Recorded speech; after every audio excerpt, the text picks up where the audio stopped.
My name is David Bradley. I'm Chairman Emeritus of the Atlantic, and I'm an old Washington media publisher.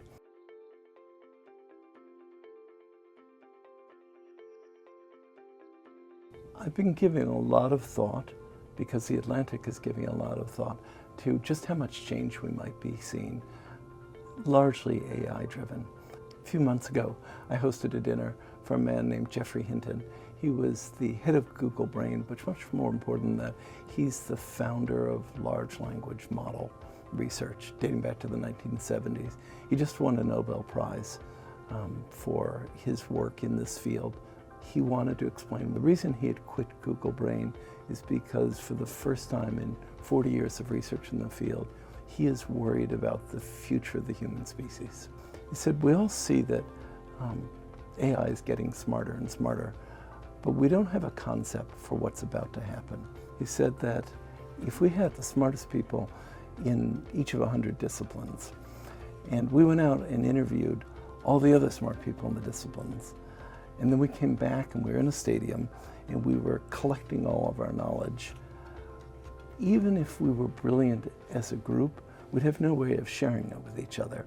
And for the first time, and he thinks it's really soon, we're about to have something that is smarter than the human species.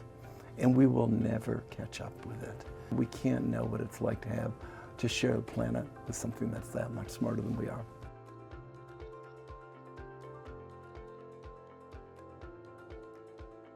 You can come up with a reasonable sounding, masterful essay from ChatGPT on whatever the topic is.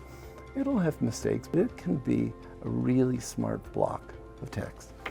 Very soon we're going to be able to say, yeah, but I want you to write it in the voice of Sartre. I want you to write it in the voice of John Steinbeck. Or interviewing can be done by the platform. The online research can be done by the platform. The writing can be done by the platform.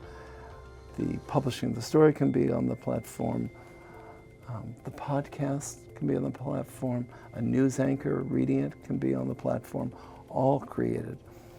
So a benign version for society of this is, well, how many journalists are we going to need anymore?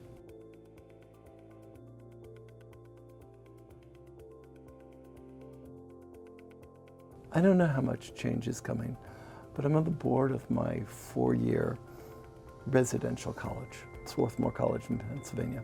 We've been doing research into what are the implications of AI platforms for long-term education. So one of the things that's happened already is that students can do their research much faster.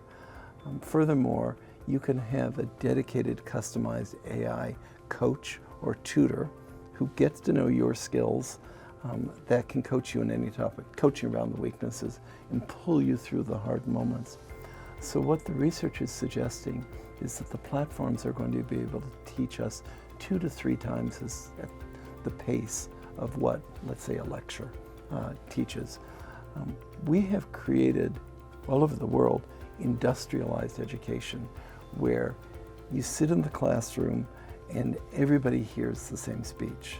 When that gets customized to you and the brain begins to operate at the speed of the coaching, if the Swarthmore student can learn 2 to 3 times as much, is it that he will stay on campus for 4 years and learn 2 to 3 times as much material? Or can he get through school in 2 years? Maybe people will begin to graduate with the full physics command after 18 months. Now, parents would say, but my child's not ready to enter the world yet. There's socialization that's required.